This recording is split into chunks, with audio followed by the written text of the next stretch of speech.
Então vamos entender, amados companheiros, a missão do Espiritismo no mundo. Esse sol de abençoada luz que clareia e ilumina a noite moral da humanidade, fortalecendo-a, reestruturando-a, orientando-a para o seu belíssimo porvir.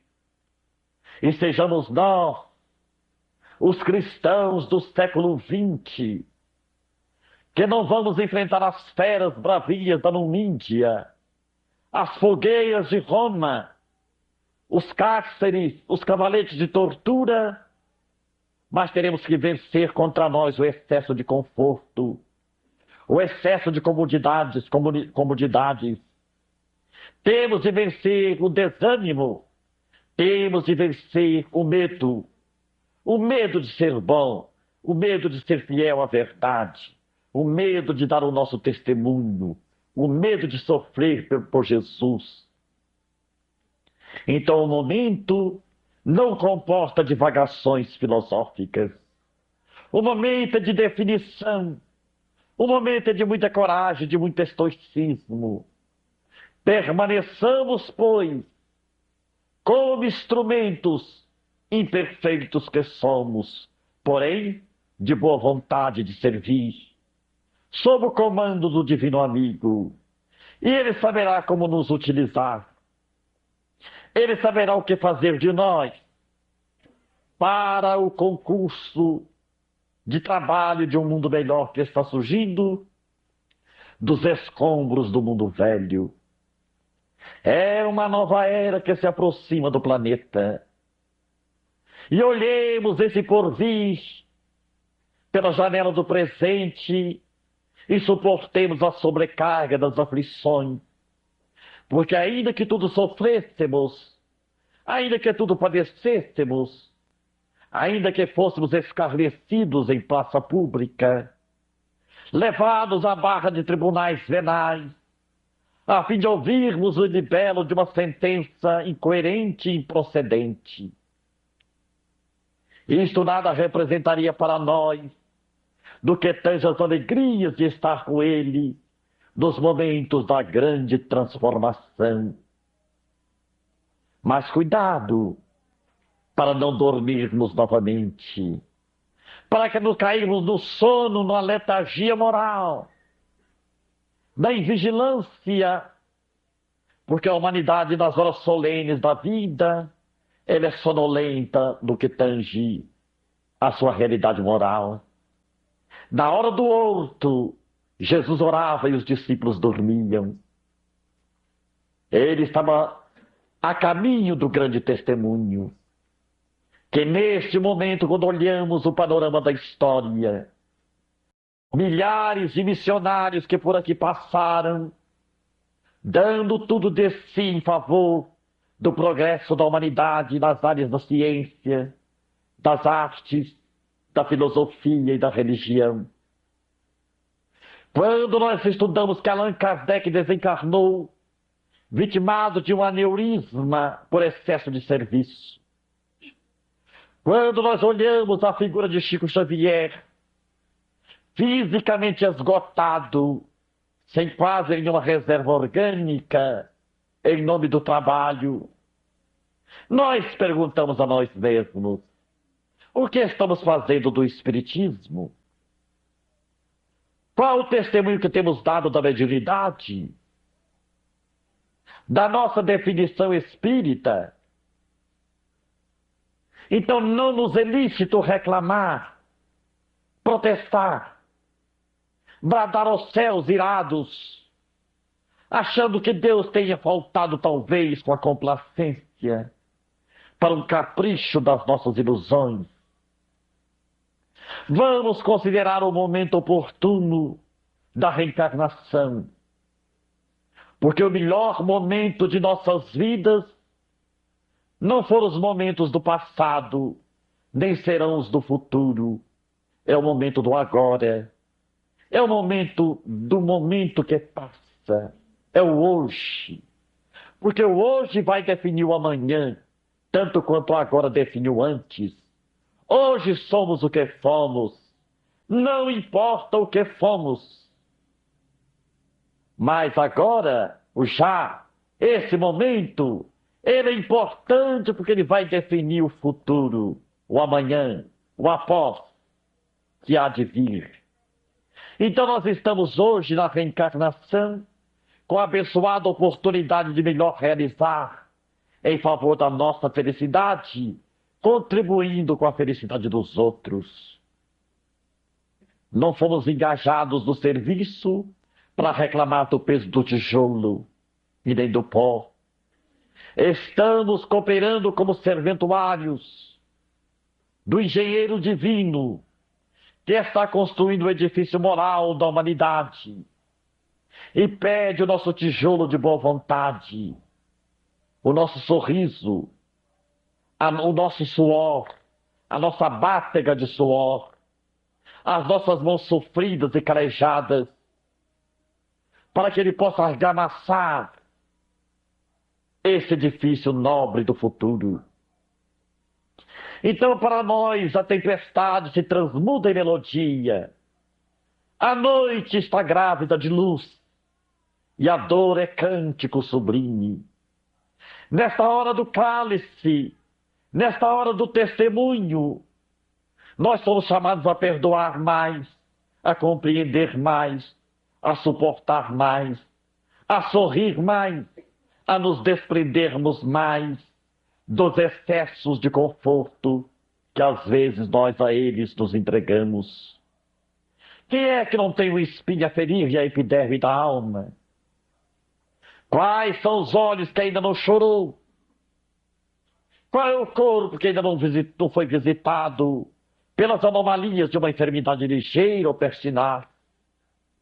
Qual é a alma que ainda não sentiu o golpe e o açoite da injúria, da calúnia? Quem é que não traz uma insatisfação interna? Quem poderia dizer, eu sou perfeitamente feliz, se a Terra se caracteriza como sendo planeta de provas e de expiações?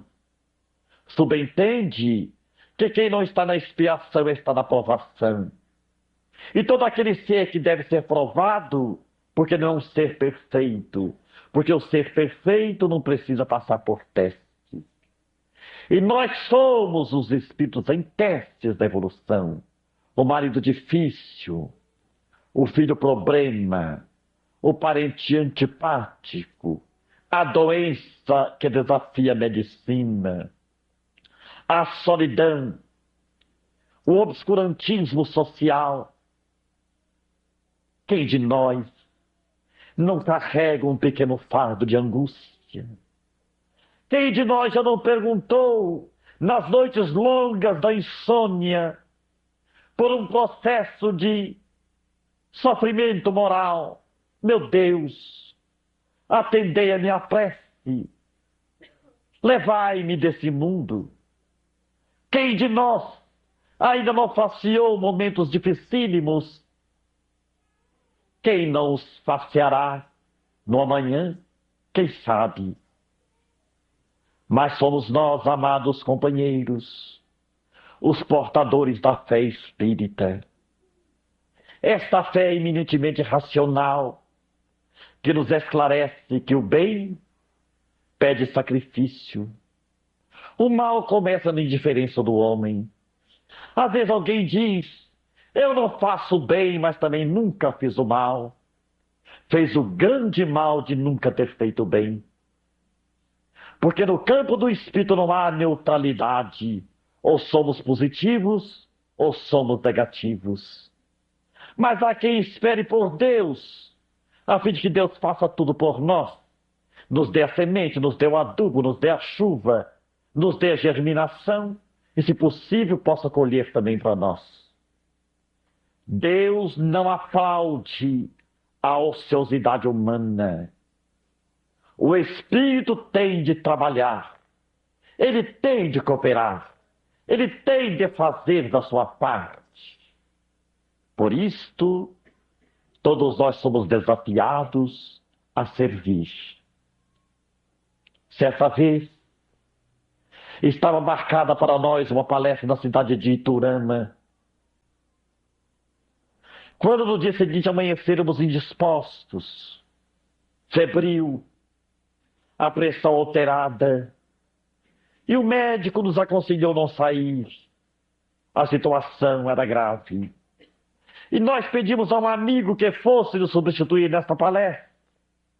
E ele foi. E teve um acidente grave. O carro capotou. E ele quase desencarnou. Na hora ele abriu o porta-luva do carro, tirou o Evangelho segundo o Espiritismo e abriu para agradecer a Deus a bênção de ter sido salvo daquele perigo tão difícil. O Evangelho é aberto na leitura de hoje. Se fosse um homem de bem, teria morrido. E ele nos telefonou na primeira oportunidade. Jerônimo, nem para desencarnar eu estou prestando. Eu não sei qual acidente foi o maior, do carro ou o impacto que eu tive quando o Evangelho me mostrou que eu não era um homem de bem. Porque se eu fosse, eu teria morrido. Então, o que é que eu devo fazer? Trabalhar. E quando se fala em trabalhar, meus irmãos, e servir, a alma estremece. Nós nos lembramos de Batuíra, o inovidável, inesquecível Batuíra, que um dia tratou de um obsediado, um jovem obsediado. Passos magnéticos, a água fluidificada, preleções evangélicas. E o rapaz recuperou-se da obsessão e foi agradecer a Batuíra a dádiva da cabeça equilibrada. E Batuíra, intuitivamente, disse ao jovem: então vamos orar. Você vai repetir as minhas palavras. Senhor Jesus, o ex-doente, Senhor Jesus, eu vos agradeço a bênção do meu reequilíbrio. Eu vos agradeço a bênção do meu reequilíbrio. Prometo ao Senhor, dar dinheiro para os pobres. Voltou à cela. Adoeceu novamente. Porque quando a situação surge embaraçosa, o guia, o mentor, o amigo da casa disse: você precisa trabalhar. Mas é preciso trabalhar? É. E a pessoa não volta mais. Porque a pessoa quer o prato feito, a receita milagrosa, aquele abre-te sésamo. O homem está à espera disto. Mas a doutrina espírita não é uma doutrina de favoritismo. Vamos analisar, meus irmãos. Quem entre nós teria mais mérito? Chico Xavier está doente, 3 infartos, cego de um olho, tem glaucoma no outro, sofreu uma pneumonia, caiu há pouco tempo, fraturou 2 costelas, é reumático, tem labirintite, sofreu 7 cirurgias, já foi tuberculoso. Por que Bezerra de Menezes, Emmanuel e outros beneméritos da espiritualidade nunca rasgou seu corpo, fazendo nele uma cirurgia de milagre? Ele que fala, conversa, dialoga, convive com a mais elevada espiritualidade, está lá se arrastando. Porque a lei não admite privilégios. Nem o Cristo os teve. Jesus não caminhou numa vereda de flores. 3, 4 estações. A manjedoura, o horto, o sinédrio e o Calvário. Jesus não transitou com facilidades. Ele mesmo afirmara: eu não tenho uma pedra onde reclinar a cabeça. Se hoje nós temos uma cama macia, um travesseiro macio, nós possuímos mais do que o Senhor da vida, que não os teve. E a morte desonrosa, humilhante, que era dada a criminosos e ladrões, ele passou por tudo isso. Abandonado, traído, injuriado, escarnecido, vilipendiado, ele permaneceu sereno, amando, perdoando e servindo um tanto mais. Então, por nossa vez, não vamos aguardar céu azul, sol brilhante, rede macia, casa branca na colina, brisa fresca e nenhuma contrariedade, porque nós nunca vamos encontrar isto na terra. Vamos caminhar no ultimato das dores, dos açoites, das tempestades, mas temos de caminhar, temos de servir um tanto mais. Lembramos de Chico, quando nós dissemos a ele, e naquela noite a nossa voz era outra, porque o nosso cardiologista havia nos intimidado. Seu coração está por um fio. Para vocês terem ideia, nós usamos às vezes 20 Zordis por dia. Quando chegamos a Uberaba, o Chico nos perguntou: como vai, meu filho? Eu, bem, Chico. Como vai, meu filho? Mais ou menos. Ele falou: o que foi com você? Chico, médico, eu estou viajando no meu atestado de óbito. Meu coração está por um fio. Ele sorriu e disse assim: ah, benditos fios. Existe fio de nylon, fio de aço. Porque o Emmanuel está nos dizendo que o trabalho no bem engrossa o fio. Por isso que às vezes o cidadão já era para partir, mas está com um fio grosso ainda. Parece teimosos, mas é o bem. É o trabalho no bem que nos sustenta o fio. Então, para despedir de Chico, muita paz. Ele falou: corta o Z. Muita paz. De mais serviço. Então, que alegria para nós, dentro do ambiente espírita, a bênção desta fé que nos encoraja, esta fé que nos anima, esta fé que nos impele para frente, que nos dá a alegria de viver e o privilégio de servir. Esta fé que nos libertou do medo da morte e mostra que morte é vida. E eu me lembro de uma trova do Cornélio Pires que diz assim: no túmulo de João de Souza, li a seguinte inscrição: no túmulo de João de Souza, aqui finalmente descansa quem nunca fez outra coisa.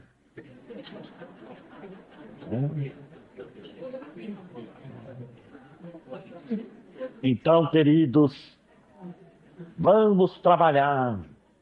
Vamos aproveitar o restinho da reencarnação. Minha mãe é uma mulher analfabeta de 82 anos, mas de espírito muito inteligente. Ela chegou perto de mim e disse assim: você vai viajar outra vez? Eu falei: vou. Meu filho, eu não entendo. Eu estou quase acreditando nesta reencarnação que você tanto fala. Eu falei: por quê, mãe? Eu não tenho 9 filhos. Eu falei: tem. Dos 9, você não é o único paralítico? Eu falei: sou. Pois é, é o único que não para em casa.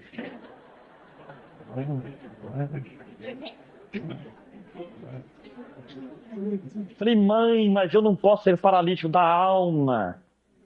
Paralítico do corpo é uma coisa, mas a mais terrível paralisia é da alma. É a alma que se sente inútil dentro da vida, impossibilitada de sorrir, de cantar, de amar, de falar o nome de Deus, de abençoar a cada coração. Então eu não posso me deter nas limitações do corpo, porque o corpo é uma veste que se desgasta. Mas nós somos cidadãos das estrelas, espíritos imortais. É a maior dádiva do espiritismo. Então, companheiros, o próprio guarda de trânsito reconhece isto. A perua 130 ele parou e falou assim: o senhor estava 130 nesse carro. E o guarda disse: olha o rapaz da cama. O guarda dele: faz 18 anos que esse moço passa para lá, para cá, para lá, para cá.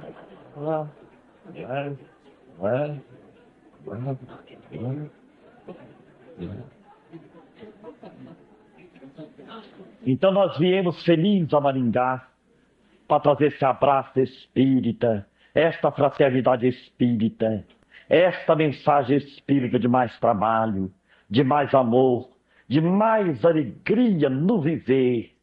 porque o espírita tem que ter alegria de viver, porque Jair Presente diz, espírita de cara feia da zebra. Então nós temos de mostrar o nosso contentamento dentro da reencarnação e trabalharmos um tanto mais, porque amanhã, meus irmãos, nós achamos que estamos preparados para partir. Mas eu vou contar um fato rápido para vocês. Numa madrugada, os espíritos chegaram para me fazer uma visita. Um me levantou o pé esquerdo e eu fiz uma Ave Maria que nunca tinha rezado no mundo com tanta fé, porque achei que era desencarnação. Levantou o pé direito, doutor Jesus, eu não trabalhei em nada, me ajuda. As mãos dos espíritos vieram no peito, me fizeram uma massagem no coração. Eu tô, mãe, me perdoa se não fui um bom filho, me ajuda. Aí o espírito ficou no meu ouvido e falou assim, tranquiliza-te, é uma recalchutragem.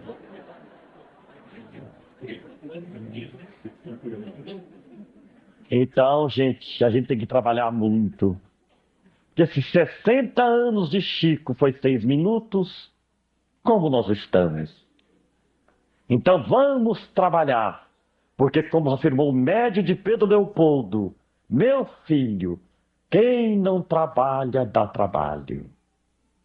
Então vamos trabalhar. E o Evangelho é um convite vivo de oportunidades, para que todos nós, espíritas hoje e amanhã, sejamos os trabalhadores conscientes de nossas responsabilidades. Porque tudo passa, menos o tesouro das horas perdidas. Que o Senhor nos abençoe.